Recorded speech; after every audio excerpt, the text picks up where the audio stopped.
আজকে আমি রান্না করব মুসুরির ডালের তরতরা। এটার নাম দিচ্ছে আমার শাশুড়ি, আপনারা কি নামে চেনেন জানি না। এটার জন্য লাগবে একটা আস্ত পেঁয়াজ, আমি পেঁয়াজ কুচি করে নিলাম। তারপরে লাগবে কয়েকটা কাঁচামরিচ,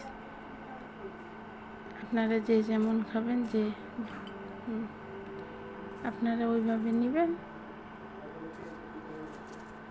আমাদের কাঁচামরিচগুলো একটু ঝাল কম, এটার জন্য কয়েকটু বেশি নিয়ে নিছি আমি। আপনাদের যার যতটুকু লাগবে আপনারা সেভাবে নেবেন। আর আগে থেকে আমি এটাতে লাগবে রসুন, আমি আগে থেকে কয়েকটা রসুনের কোষ ছিলে রেখেছিলাম, এগুলো এখন নিব। তারপরে চুলা অন করে চুলায় কড়াই দেব, দেওয়ার পরে কড়াই গরম হয়ে গেলে তখন একটু সাদা তেল দিতে হবে।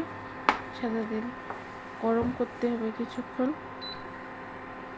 তেল গরম হওয়ার পরে দিতে হবে আগে থেকে কেটে রাখা পেঁয়াজের কুচিগুলো। পেঁয়াজের কুচিগুলো দিয়ে একটু নাড়ানাড়ি করতে হবে হালকা কালার আসা পর্যন্ত, যাতে ভালোভাবে ভাজতে পেঁয়াজের যে গন্ধটা সেটা চলে যাবে, ভালোই লাগবে।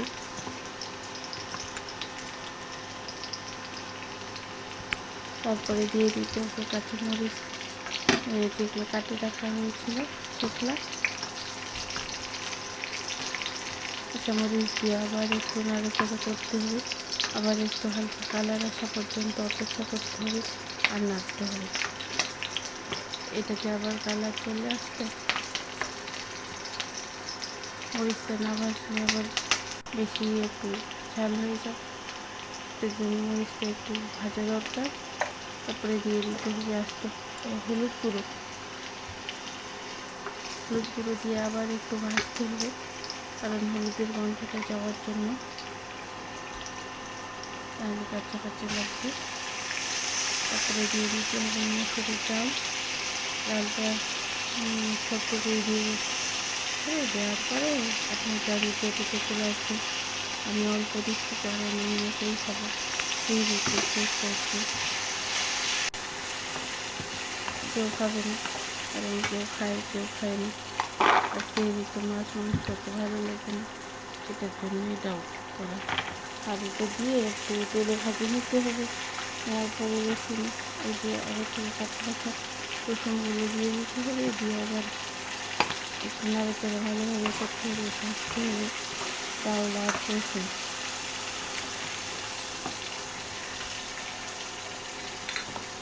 এভাবে ভাজলে দেখবেন যে আপনার ডালের তরকারির যে স্বাদ এটা চলে আসবে। তারপরে দিয়ে দিতে হবে একটু লবণ দিয়ে সেটার সাথে আবার একটু নাড়াচাড়া করে মিশিয়ে নিতে হবে।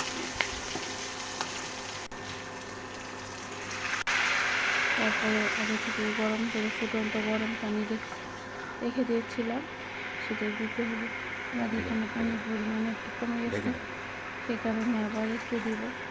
এই যে দিলাম, আর এই দিয়ে এখন ঢাকা দিয়ে দিতে হবে। দিয়ে মাঝে যে একটা মিডিয়াম আঁচে লাগাইতে হবে। দেওয়ার পরে আবার মাঝখানে আসে আমি একটু তেজপাতা আর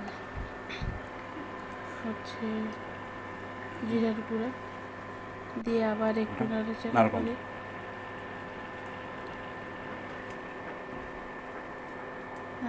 করে ঢাকা দিয়ে দিছিলাম। তারপরে এর ফাইনাল লুক দেখা যাবে। আর এইভাবে করলে এই ডাউলের তরকারিটা অনেক বেশি মজা হয়। পানি শেষ, যে খাবে না সেও একটু একটু টেস্ট করতে চায়। ধন্যবাদ সবাইকে।